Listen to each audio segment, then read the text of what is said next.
Las 6 de la mañana siempre llegan antes de que el cuerpo esté listo. Hoy no fue la excepción.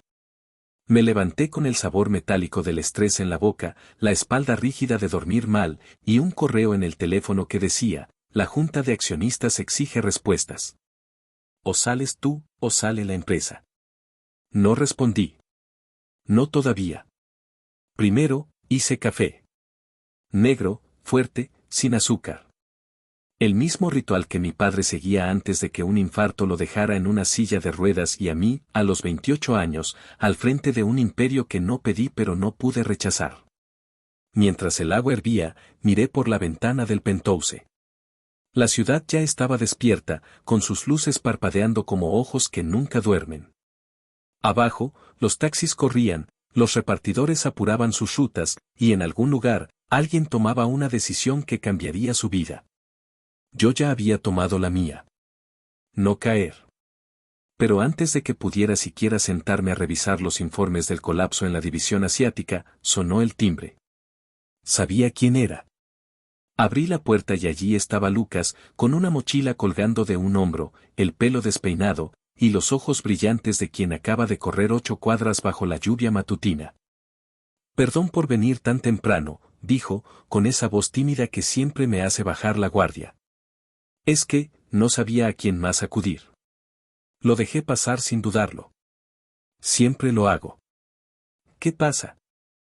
¿Es la universidad, otra vez? ¿El proyecto? No. Peor. Me acusan de plagiar. Se sentó en el sofá, con las manos temblando, y por un segundo, vi al niño que solía esconderse bajo mi cama cuando mi padre gritaba. El mismo niño que, a los 10 años, me abrazó en el funeral de mi madre y me dijo, ahora solo nos tenemos nosotros. ¿Y es cierto? Pregunté, sin juicio. No. Respondió, con una desesperación tan real que casi duele. Copié un párrafo, sí, pero fue sin querer. Estaba cansado. Estudiando hasta tarde. Está bien, dije, poniendo una mano en su hombro. Vamos a arreglarlo. Y lo dije en serio. Porque Lucas no es perfecto. Es torpe, distraído, a veces irresponsable. Pero nunca es malicioso. Mientras llamaba a un abogado de la empresa para que lo representara, Lucas me miraba con esa mezcla de admiración y gratitud que tanto me cuesta soportar. No sé qué haría sin ti, Daniel, dijo, en voz baja. Eres más que un hermano. Sentí un nudo en la garganta. No por el cumplido. Por la responsabilidad que conlleva. Más tarde, en la oficina, mientras revisaba los daños del último escándalo financiero, recibí un mensaje de Lucas. Gracias. El abogado ya lo solucionó. Eres el mejor. Sonreí. Y por un momento, olvidé que la empresa se estaba desmoronando. El lunes siguiente amaneció con una neblina espesa que se pegaba a las ventanas del edificio corporativo como si el cielo mismo no quisiera ver lo que estaba a punto de suceder. Yo ya estaba en mi oficina antes de que el sol rompiera el horizonte, con los codos apoyados en el escritorio de caoba que heredé de mi padre, las manos entrelazadas bajo la barbilla. Y los ojos fijos en la pantalla que mostraba los últimos balances trimestrales, pérdidas en Asia, fuga de talento en Europa, y una auditoría interna que se acercaba como una cuchilla lenta. Cada número era un golpe sordo contra las sienes, y cada correo no leído en la bandeja de entrada, una promesa de más fuego por apagar. Me levanté, caminé hasta la cafetera empotrada en la pared del fondo, serví una taza sin siquiera probarla, demasiado amargo, como siempre, y regresé a la ventana. Donde el reflejo de mi rostro parecía el de un hombre que llevaba meses sin dormir bien, aunque en realidad solo habían pasado semanas. Fue entonces cuando escuché el suave golpe en la puerta. No el toque seco y profesional de mi asistente, ni el golpe impaciente de algún accionista ansioso por sangre. Era un roce tímido, casi apocado, como si quien estuviera del otro lado temiera ser una molestia. Adelante, dije, sin volverme. La puerta se abrió con un crujido apenas perceptible, y vi en el espejo su silueta, Lucas, con un traje que claramente le quedaba grande en los hombros, segaramente uno de los míos que había tomado prestado sin preguntar. Como solía hacer desde que era adolescente, los zapatos ligeramente desabrochados y una carpeta de cartón en las manos que sujetaba con tanta fuerza que los nudillos se le volvían blancos. Se detuvo en el umbral, como si no se atreviera a cruzar sin permiso explícito, y solo cuando me giré y asentí con la cabeza, avanzó con pasos cortos, cuidadosos, como si el suelo fuera de cristal. Perdón por interrumpir, dijo, con esa voz suave que siempre ha tenido, la misma que usaba cuando era niño y me pedía que le leyera un cuento antes de dormir. Sé que estás ocupado, pero, pensé que tal vez podrías necesitar ayuda. ¿Ayuda? Pregunté, sin sarcasmo, solo curiosidad. Sí.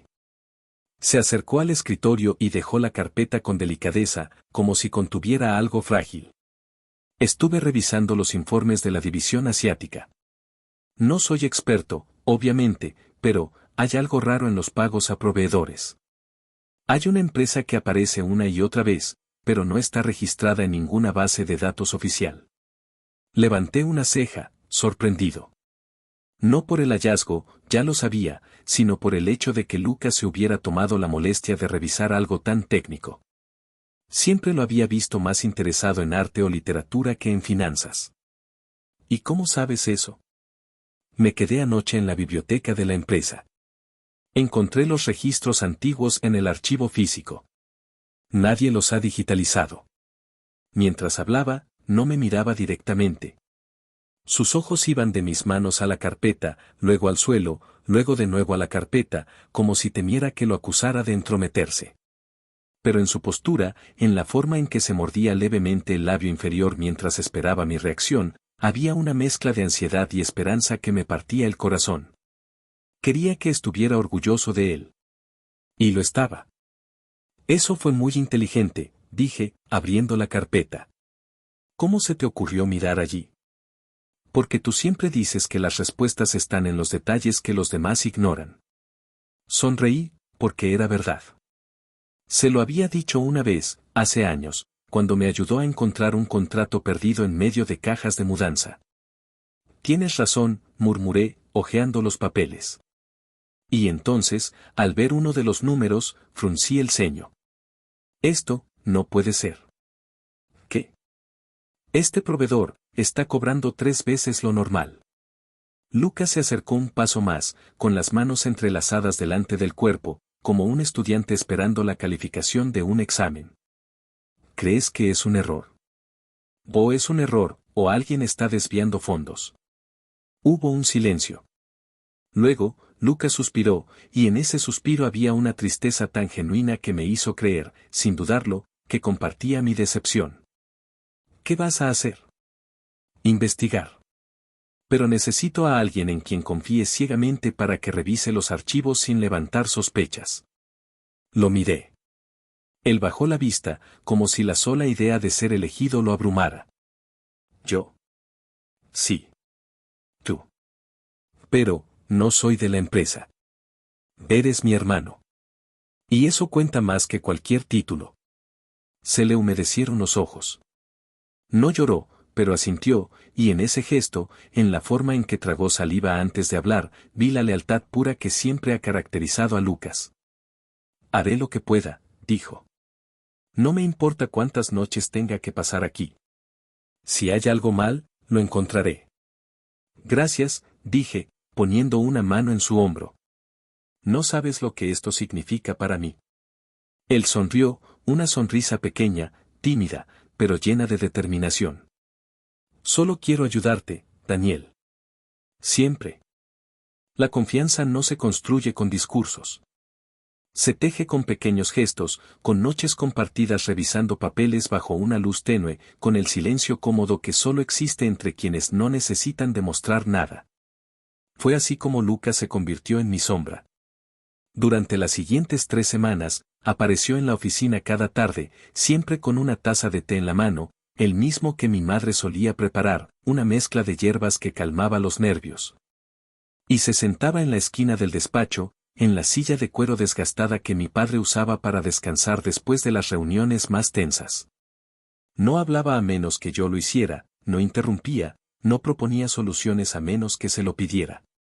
Solo estaba allí, presente, como si su mero ser bastara para equilibrar el caos que se acumulaba sobre mi escritorio. Una noche, mientras revisaba los correos de los accionistas, todos ellos, sin excepción, exigiendo mi cabeza o la de alguien cercano, levanté la vista y lo vi observándome, con las manos entrelazadas sobre las rodillas y una expresión que no era de lástima, sino de compasión silenciosa. ¿Crees que estoy perdiendo el control? Pregunté, sin saber por qué le hacía esa pregunta a él, y no a mi consejero de siempre, el viejo Martínez, que llevaba 30 años a mi lado. Lucas no respondió de inmediato. Se tomó su tiempo, como si las palabras tuvieran peso y no quisiera soltarlas sin medirlas bien. Luego, con la mirada fija en el suelo, dijo: No estás perdiendo el control, Daniel. Solo estás cansado. Y cuando estás cansado, ves enemigos donde solo hay gente asustada. ¿Asustada? Sí. Los accionistas no quieren destruirte. Tienen miedo de que el barco se hunda. Y en lugar de mirar el horizonte, miran el capitán y le gritan que gire el timón. Me reí, aunque no tenía ganas. Desde cuando hablas como filósofo. Desde que empecé a entenderte, dijo, y en su voz había una ternura tan cruda que me hizo apartar la vista. Esa noche, sin que yo lo pidiera, redactó un borrador de respuesta a los accionistas. No era defensivo. No era agresivo. Era firme, claro, y ofrecía transparencia sin entregar el control. Lo leí 3 veces antes de enviarlo. Y cuando lo hice, recibí respuestas más calmadas en menos de 24 horas. Eres mejor de lo que crees, le dije al día siguiente, mientras caminábamos por el pasillo hacia la sala de juntas. Él se encogió de hombros, con las manos en los bolsillos del pantalón, la cabeza baja, como si no mereciera el cumplido. Solo intento ayudar. Pero fue en esa sala de juntas donde ocurrió el primer verdadero acto de traición. Estábamos reunidos con Martínez, con la directora financiera y con 2 miembros del consejo. Yo presentaba un plan de reestructuración que salvaría la división asiática, aunque a costa de recortes profundos. Martínez, como siempre, defendía a los empleados de más antigüedad, la directora, los números. La tensión era palpable, como un cable a punto de romperse. Fue entonces cuando Lucas, sentado en la esquina, como si no tuviera derecho a hablar, levantó la mano con timidez. Perdón, pero tengo una duda. Todos se giraron, sorprendidos. Nadie esperaba que hablara. Adelante, dije, con una sonrisa alentadora. Es sobre los contratos con el proveedor Kairos Logistics. En los archivos que revisé, hay una cláusula de rescisión anticipada, pero solo si el incumplimiento es grave. Y según los informes, ellos sí cumplieron. Fuimos nosotros quienes retrasamos los pagos. Martínez frunció el ceño. Eso no es cierto. Los pagos se hicieron a tiempo. ¿Estás seguro? Preguntó Lucas, con la voz apenas temblorosa, como si temiera haber cometido un error. Porque en el sistema contable, la fecha de transferencia es 2 semanas después de la fecha límite. Eso es imposible, dijo la directora financiera, molesta. Yo firmé esas transferencias. Lo sé, respondió Lucas, bajando la vista, como si se disculpara por existir. Pero, los registros dicen lo contrario. Tal vez fue un error del sistema. Hubo un silencio incómodo. Yo miré a Martínez. Él me devolvió una mirada que decía, ¿desde cuándo tu hermano menor revisa nuestros sistemas? Pero en vez de defenderlo, hice lo que cualquier hermano protector haría. Gracias, Lucas. Revisaremos los registros. Esa noche, en mi oficina, encontré los errores. Transferencias retrasadas. Fechas alteradas. Documentos modificados con una precisión que solo alguien con acceso interno podía lograr. Y Lucas. Había sido el único que descubrió la incongruencia. Llamé a Martínez al día siguiente. Necesito que revises los sistemas de contabilidad. Alguien ha estado manipulando fechas. ¿Alguien? Preguntó, con una ceja alzada. ¿Como tu hermano? No. Dije, más fuerte de lo que pretendía. Lucas está ayudándome. Daniel, confío en ti. Pero ten cuidado. La lealtad no siempre viene de donde menos lo esperas. El otoño llegó sin avisar, como siempre lo hace en esta ciudad. Un día el aire es cálido, al siguiente corta la piel como una navaja de cristal. Fue en uno de esos días intermedios, con el cielo gris y las hojas cayendo en espirales lentas frente a las ventanas del piso 42, que todo empezó a desmoronarse en silencio. Martínez no vino a la oficina esa mañana. No llamó. No envió correo. Solo, desapareció. Al principio, pensé que estaba enfermo. Llamé a su casa. Su esposa contestó, con la voz apagada, como si ya supiera que la vida que conocían había terminado. Se fue anoche, dijo. Dijo que ya no podía mirarte a los ojos. ¿Qué? ¿Por qué? Algo sobre falsificación de documentos. Algo que no hizo, pero que todos creen que sí. Colgué sin despedirme. El estómago se me revolvió. No porque creyera que Martínez era culpable, lo conocía desde que era niño, jugaba en el jardín de mi casa, me enseñó a montar en bicicleta, sino porque alguien había logrado hacer que el mundo lo viera como un traidor. Fui directo a los archivos. Revisé cada transferencia, cada contrato, cada log de acceso. Y encontré lo que buscaba. Una serie de modificaciones en los sistemas contables, fechadas en las últimas 3 noches. Los mismos días en que Lucas había estado ayudándome hasta tarde. Pero no había pruebas contra él. Solo contra Martínez. Correos falsificados. Firmas replicadas con una precisión inquietante. Y un informe interno, supuestamente firmado por la auditoría, que lo acusaba de desviar fondos a cuentas offshore. Esto no puede ser real, dije en voz alta, con las manos temblando sobre el teclado. ¿Daniel? La voz de Lucas me hizo sobresaltar. Estaba en la puerta, con una bandeja en las manos, 2 tazas de té, la misma mezcla de hierbas, el vapor subiendo en espirales suaves. Se acercó con pasos silenciosos, como si no quisiera perturbar el aire ya cargado de tensión, y dejó la bandeja sobre el escritorio con una delicadeza que contrastaba con el caos en mi mente. ¿Qué pasa?, preguntó, con los ojos llenos de una preocupación tan genuina que casi dolía. Martínez ha sido acusado de fraude. ¿Qué? No. Dijo, llevándose una mano al pecho, como si le hubieran dado un puñetazo. Él nunca haría algo así. Lo sé. Pero las pruebas están en su contra. Lucas se acercó más, se inclinó sobre el hombro para mirar la pantalla, y en ese gesto, en la forma en que su aliento rozó mi oreja al susurrar, sentí una mezcla de alivio y culpa, alivio por no estar solo. Culpa por dudar, aunque fuera un segundo. Espera, dijo, señalando una línea en el informe. Esto no tiene sentido. El código de acceso que usaron no es el de Martínez. Es un código temporal. Y solo se genera cuando alguien con privilegios de administrador inicia una sesión remota. Levanté la vista, sorprendido. ¿Cómo sabes eso? Porque cuando revisé los archivos la semana pasada, vi el protocolo de seguridad. Me pareció interesante. No mentía. O al menos, no del todo.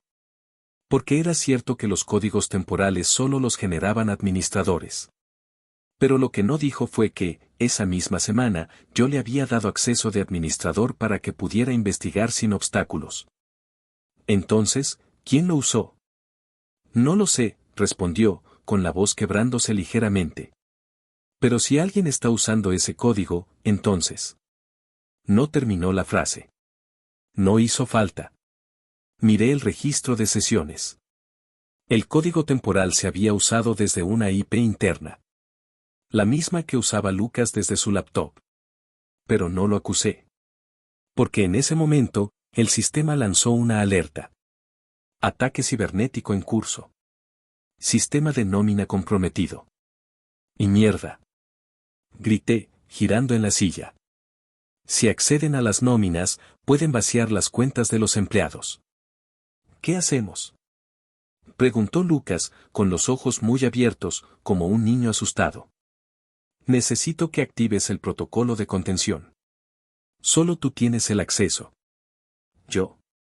Sí. Confío en ti. Asintió, tragó saliva, y se sentó frente al teclado con una determinación que no había visto en él antes. Sus dedos volaron sobre las teclas, no con la torpeza del principiante, sino con la precisión de alguien que ya ha estado allí, que ya ha practicado este momento una y otra vez. En menos de 3 minutos, el ataque fue contenido. Está hecho, dijo, con la frente perlada de sudor. Pero, necesitarás a alguien que supervise los sistemas las 24 horas. Alguien que esté dentro, que conozca cada rincón. Lo miré. Ese alguien eres tú. Yo. Repitió, con la voz temblorosa. Pero, no soy de la empresa. Ahora sí lo eres. A partir de hoy, eres mi asistente ejecutivo. Tendrás acceso total. Se le llenaron los ojos de lágrimas. No sabes lo que esto significa para mí. Sí lo sé, dije, poniendo una mano en su hombro. Significa que puedo confiar en ti. La primera regla del poder es que nadie lo ve venir cuando viene de alguien en quien confías. Fue así como cayeron los demás. No con explosiones. No con escándalos. Con silencios cuidadosamente orquestados, con correos malinterpretados, con decisiones que parecían lógicas en el momento, pero que, en retrospectiva, eran cuchilladas disfrazadas de consejos. Empezó con Elena Vargas, la directora de operaciones, la única mujer en el consejo que nunca temió contradecirme. Era dura, incisiva, y tenía una lealtad inquebrantable a la empresa, no a mí. Por eso, la odiaba Lucas. No lo decía, por supuesto. Solo fruncía el ceño cuando su nombre salía en las reuniones, o bajaba la voz al mencionarla, como si temiera que sus palabras la ofendieran. ¿Estás seguro de que Elena no está filtrando información? Me preguntó una noche, mientras revisábamos un informe de fuga de datos en la división europea. ¿Elena? Nunca. Es solo que, dudó, mordiéndose el labio inferior, un gesto que había aprendido a usar cada vez que quería sembrar una duda sin parecer que lo hacía. En los logs de acceso, su usuario fue el último en entrar al servidor antes del ataque. Eso no significa nada. Ella supervisa esos servidores. Lo sé. Pero, ¿y si alguien usó su cuenta? No respondí de inmediato. Porque en ese momento, el sistema lanzó una alerta. Intento de acceso no autorizado desde IP externa vinculada a ex empleado. Mierda, dije, pasando una mano por mi pelo. ¿Quién? Martínez, susurró Lucas, como si el nombre le doliera en la lengua. Era mentira. La IP no tenía nada que ver con Martínez. Pero yo ya estaba cansado, paranoico, y la idea de que mi viejo amigo me traicionara desde las sombras era más fácil de creer que aceptar que el enemigo estaba dentro. Despídela, dije al día siguiente, sin mirar a Lucas. A Elena. ¿Estás seguro? Sí. Si su cuenta fue comprometida, es un riesgo. Él asintió, con los ojos tristes, como si lamentara tener que ser el mensajero de una decisión tan dura. Haré que sea indoloro. Pero no lo fue. Elena no gritó. No lloró. Solo me miró, con una calma que helaba más que el desprecio, y dijo. Cuida a tu hermano, Daniel. Porque los que aman demasiado, suelen cegarse. No entendí sus palabras entonces. 3 días después, desapareció de la empresa. Sus contactos, eliminados. Sus archivos, archivados. Su nombre, borrado. Luego vino el turno de Raúl, el jefe de seguridad, el hombre que había protegido a mi padre, a mi madre, a mí. Raúl no creía en códigos ni en servidores. Creía en miradas, en apretones de manos, en el peso de un silencio. Por eso, desconfiaba de Lucas. No lo decía abiertamente, pero cada vez que Lucas entraba a mi oficina, Raúl lo observaba desde la esquina, con los brazos cruzados y los ojos entrecerrados, como si supiera que algo en él no encajaba. Raúl ha estado accediendo a tus archivos personales, me dijo una tarde, con la voz temblorosa, como si apenas pudiera soportar repetirlo. Vi los logs. Entró a tu historial médico. A tus comunicaciones privadas. ¿Por qué haría eso? No lo sé. Pero, ¿y si está trabajando para alguien más? No lo defendí. Porque en ese momento, recibí una llamada. Mi casa había sido allanada. Nada robado. Solo revuelto. Como si buscaran algo. ¿Ves? Dijo Lucas, con los ojos llenos de lágrimas. Alguien está vigilándote. Despedí a Raúl esa misma noche. Sin juicio. Sin explicación. Él no dijo nada. Solo asintió, con una tristeza tan profunda que me hizo sentir como un traidor. Pero no me detuve. Empecé a notarlo en pequeñas cosas, detalles que antes habrían pasado desapercibidos pero que ahora, en medio del caos constante, me golpeaban como agujas en la piel. Fue el correo de Elena, por ejemplo.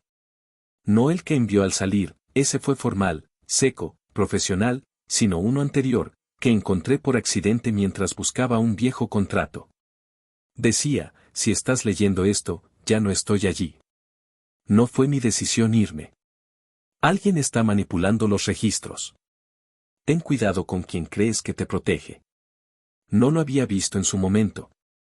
Pero ahora estaba ahí, frente a mí, y por primera vez en meses, sentí un escalofrío que no venía del estrés, sino de algo más frío, más antiguo, la intuición. Esa misma tarde, revisé los accesos al sistema de seguridad. Los registros mostraban que Raúl había entrado a mi historial médico, como Lucas afirmó. Pero al profundizar, noté algo extraño, la sesión había durado exactamente 47 segundos. Demasiado poco para navegar entre archivos, demasiado poco incluso para abrir uno. Y el tipo de actividad registrada no coincidía con la forma en que Raúl solía trabajar. Él era metódico, lento, revisaba todo 2 veces. Esto parecía apresurado. Falso. Fui a buscar a Lucas en su nueva oficina, la que antes era de Elena. Estaba de espaldas a la puerta, mirando por la ventana, con las manos en los bolsillos y los hombros ligeramente caídos, como si el peso del mundo lo hubiera alcanzado también a él. ¿Puedo hablar contigo? Dije, sin rodeos. Se giró de inmediato, con una expresión de sorpresa genuina. Claro. ¿Pasa algo? Encontré el correo de Elena. El que no me mostraste. No parpadeó. No bajó la vista. Solo suspiró, como si hubiera esperado esto desde hace tiempo. Lo siento. Pensé que era mejor no mostrártelo. Estabas demasiado vulnerable. ¿Vulnerable o manipulable? La palabra salió más dura de lo que pretendía. Lucas retrocedió un paso, no de miedo, sino como si lo hubiera herido. ¿Crees que te mentí? No sé qué creer. Pero los registros de Raúl no tienen sentido. 47 segundos, Lucas. ¿Quién revisa un historial médico en menos de 1 minuto? Tal vez solo quería confirmar algo. ¿Y por qué aparece justo después de que mencionaste su nombre? Hubo un silencio. Largo. Denso. Luego, Lucas se acercó, despacio, con las palmas hacia arriba, como si quisiera demostrar que no tenía nada que esconder. Daniel, ¿realmente crees que te haría daño? No lo sé. Soy tu hermano. He estado contigo desde que mamá murió. ¿Crees que después de todo esto, después de todas las noches que he pasado aquí ayudándote, de repente voy a traicionarte? Su voz temblaba. Sus ojos estaban húmedos. Y en ese momento, dudé. Porque tenía razón. ¿Por qué iba a hacerlo? ¿Qué ganaría? Tal vez estoy paranoico, dije, bajando la voz. Todo esto me está consumiendo. No estás paranoico, respondió, poniendo una mano en mi brazo. Estás cansado. Y cuando estás cansado, el cerebro ve patrones donde no los hay. Me miró con una ternura tan profunda que me hizo querer creerle.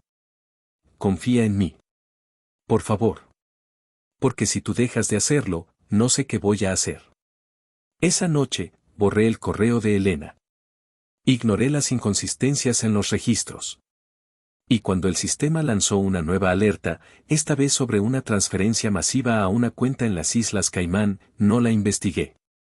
Porque Lucas ya me había preparado la excusa. Es un error del sistema. Sucede cuando los servidores se sobrecargan. Ya lo arreglé. Y le creí. No porque fuera ingenuo, sino porque necesitaba creer. Porque si no confiaba en él, entonces estaba solo. El colapso no llegó con un grito.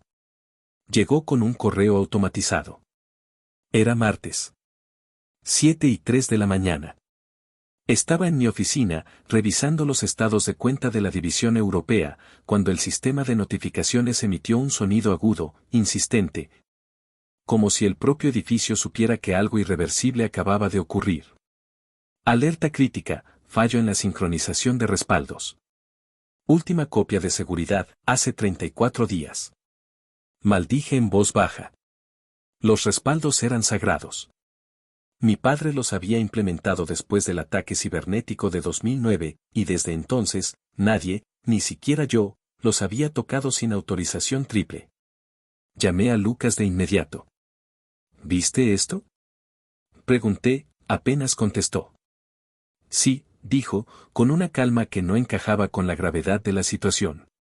Es un error en el protocolo de actualización. Ya estoy trabajando en ello. ¿Un error? ¿Después de 34 días? El sistema heredado es inestable. Ya te lo dije la semana pasada. No lo recordaba. Pero no cuestioné. Media hora después, recibí una llamada del banco. Señor Valdés, tenemos un problema. La cuenta principal ha sido vaciada. ¿Qué? Una transferencia masiva. Aprobada con su token de seguridad. Eso es imposible. Mi token está en la caja fuerte. Lo sabemos. Pero los registros muestran que se usó esta mañana a las 6:47. Colgué. El estómago se me cayó al suelo. Fui al piso de sistemas. Las oficinas estaban vacías. Solo Lucas estaba allí, de pie frente a una pantalla llena de líneas de código, con los hombros tensos y la mandíbula apretada. ¿Qué pasó con el banco? Pregunté, sin alzar la voz. Se giró lentamente. No lo sé.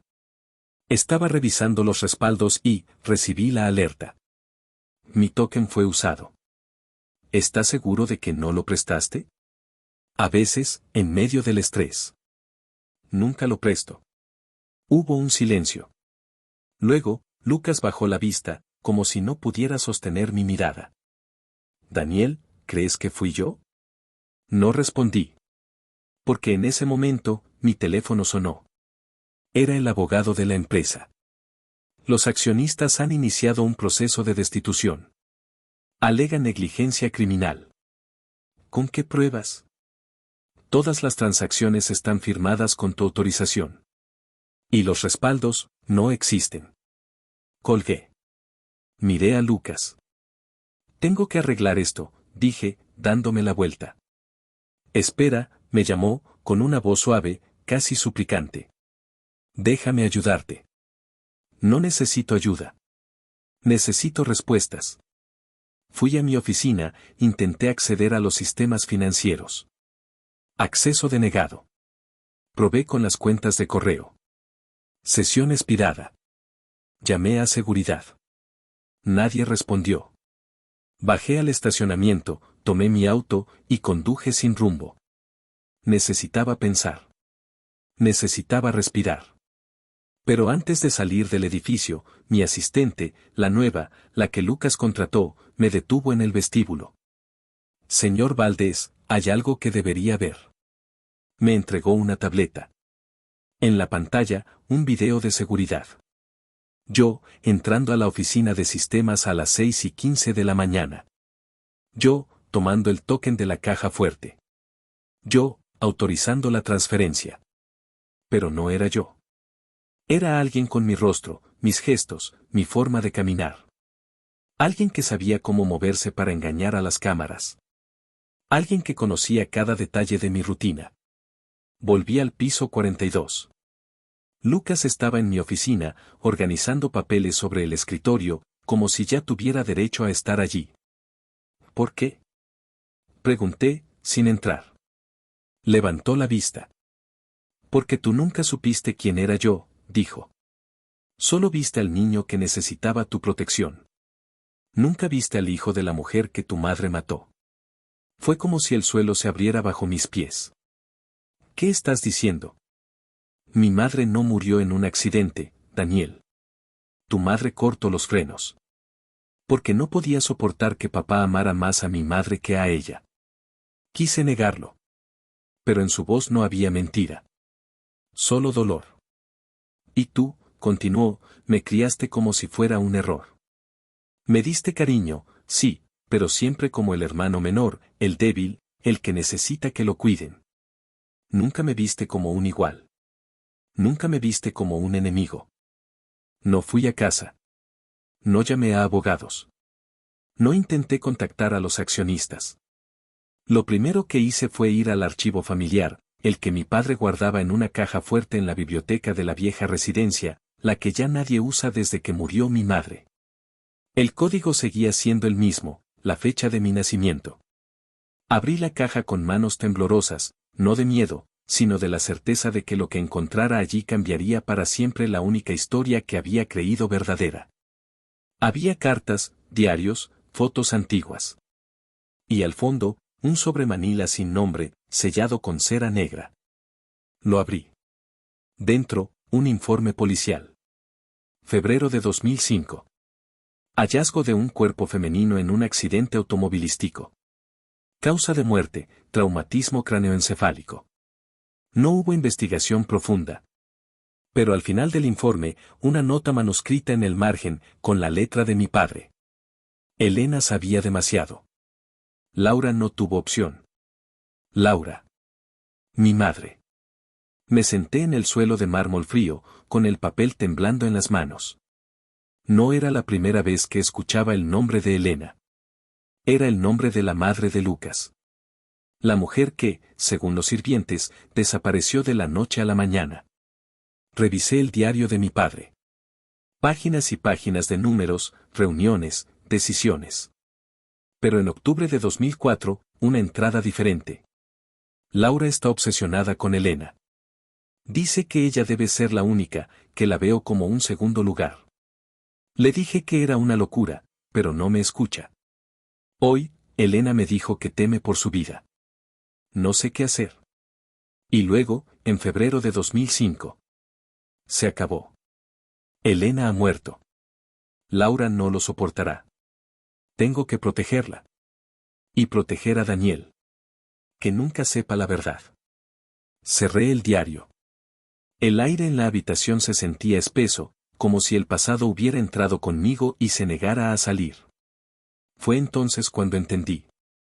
Lucas no mentía. Mi madre no solo había odiado a Elena. La había eliminado. Y mi padre. Había encubierto el crimen. Llamé a la única persona que podría confirmarlo, Rosa, la antigua ama de llaves, la que había trabajado en la casa desde antes de que yo naciera.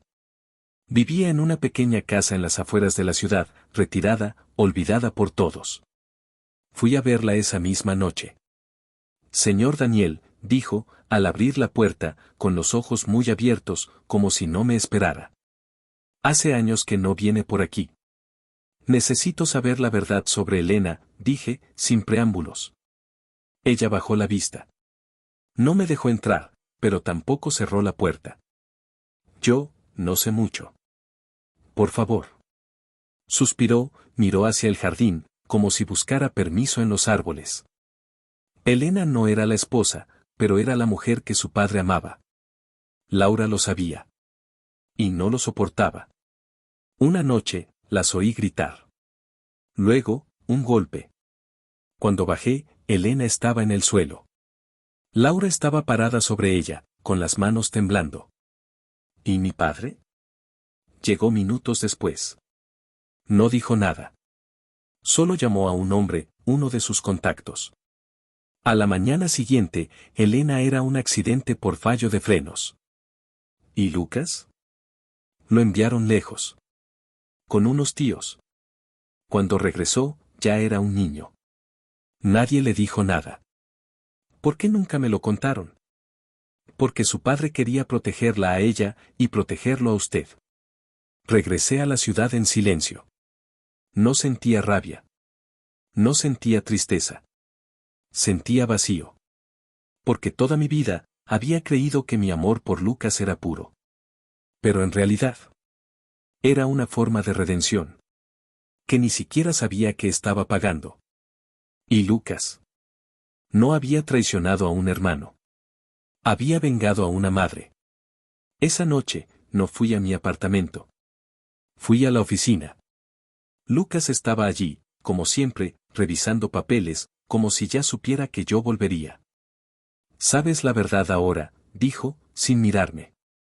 Sí. ¿Y qué vas a hacer? No respondí de inmediato. Me acerqué a la ventana, miré la ciudad que ya no me pertenecía. No puedo detenerte. No, no puedes. Pero tampoco puedo perdonarte. Se rió, una risa baja, sin alegría. No quiero tu perdón, Daniel. Solo quería que supieras. Que supieras que no fue contra ti. Fue contra todo lo que tu familia construyó. Sobre la tumba de mi madre. No hubo juicio. No hubo escándalo público.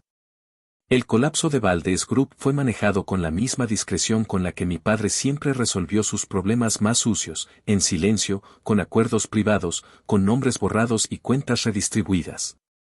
Los accionistas recuperaron parte de sus inversiones.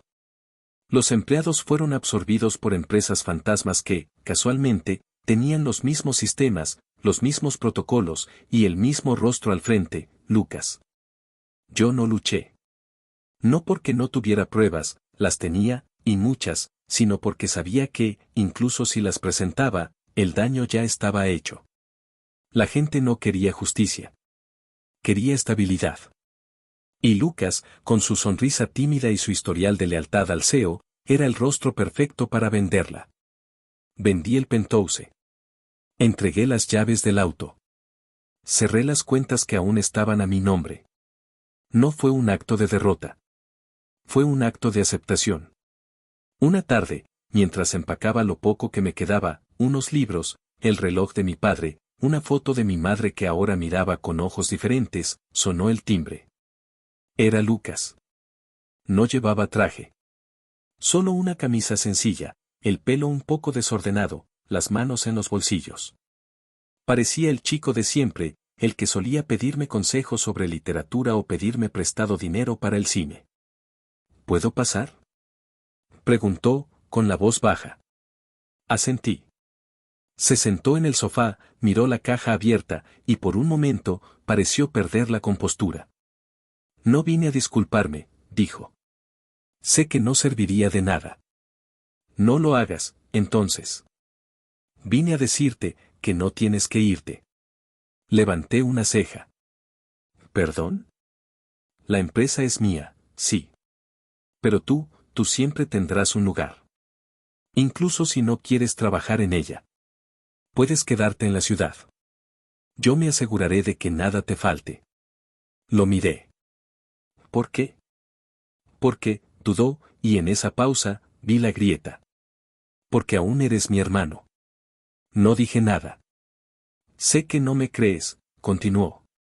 Pero todo lo que hice, no fue por odio. Fue por justicia. Y ahora que la tengo, me siento vacío. La justicia no llena ese vacío, Lucas. ¿Y qué sí? No lo sé. Pero quedarte con lo que robaste no es la respuesta. Se levantó, caminó hasta la ventana, y miró la ciudad que ahora le pertenecía. ¿A dónde vas? Lejos. ¿Para siempre? No respondí. Porque no lo sabía. Él asintió, como si ya esperara esa respuesta. Entonces, adiós, Daniel. Adiós, Lucas. Se fue sin cerrar la puerta del todo. La dejó entreabierta, como si aún hubiera una posibilidad de que lo llamara. No lo hice. Esa noche, salí de la ciudad en un tren que no tenía destino fijo. No llevaba maletas grandes. Solo una mochila, un pasaporte, y el recuerdo de una verdad que ya no podía ignorar. No era un héroe. No era una víctima. Era un hombre que había amado a la persona equivocada de la forma correcta, y que ahora tenía que aprender a vivir con eso. Mientras el tren atravesaba la oscuridad, pensé en mi madre. En Elena. En mi padre, que eligió proteger un secreto antes que a su propio hijo. Han pasado 2 años. Vivo en un pueblo costero al sur, donde nadie conoce mi nombre ni pregunta por mi pasado. Trabajo en una pequeña librería, reparando libros viejos, ordenando estantes, conversando con turistas que buscan historias de otros mundos mientras yo intento olvidar el mío. No es una vida grande. Pero es mía. Y eso, después de todo, es suficiente. Hoy, mientras limpiaba el polvo de una edición antigua de Anna Karenina, sonó el timbre de la entrada. No era un cliente. Era un repartidor con un paquete sin remitente. Lo abrí con cuidado. Dentro, un sobre. Y una llave. El sobre contenía una carta, escrita a mano, con una caligrafía que reconocí al instante. Daniel. No espero que me respondas. No merezco siquiera que leas esto. Pero quería que supieras que el imperio ya no existe. Lo desmantelé. Vendí las divisiones, repartí los activos, cerré las cuentas offshore. No por redención. Por aburrimiento. Resulta que el poder no sabe a victoria. Sabe a soledad. La llave es del apartamento en la Torre Este. Está vacío. Pero si algún día decides regresar, no para reconstruir lo que fue, sino para empezar algo nuevo, está allí. No firmo esta carta. No porque me dé vergüenza, sino porque ya sabes quién soy. L. Dejé la carta sobre el mostrador. Tomé la llave. Era fría, pesada, familiar. La sostuve por un largo rato, mirando el mar a través de la ventana. Luego, la guardé en el cajón donde guardo las cosas que ya no uso, pero que no puedo tirar, billetes antiguos, entradas de cine, una pulsera que mi madre me dio cuando cumplí 10 años. No la tiré. Pero tampoco la usaré. Porque el pasado no se borra. Solo se aprende a vivir con él. Esa noche, caminé hasta el muelle. El viento era salado, fresco, limpio. Nadie me llamó por mi nombre. Nadie me pidió que tomara decisiones que afectarían miles de vidas.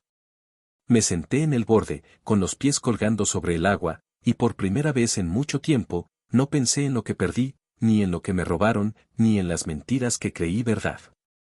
Solo respiré. Lejos de allí, en la ciudad, Lucas probablemente está solo en un edificio vacío, mirando la misma luna que yo, preguntándose si la justicia que tanto buscó alguna vez fue real. O solo otra forma de dolor disfrazada de propósito. Y aunque nunca lo admitiré en voz alta, a veces, en las noches más silenciosas, echo de menos a mi hermano. No al traidor. Al chico que solía quedarse despierto conmigo cuando tenía pesadillas, al que me creía cuando le decía que todo estaría bien. Pero ese chico murió. Mucho antes de que yo supiera que existía. Cerré los ojos. El mar siguió respirando. Y yo, por fin, dejé de luchar contra la marea.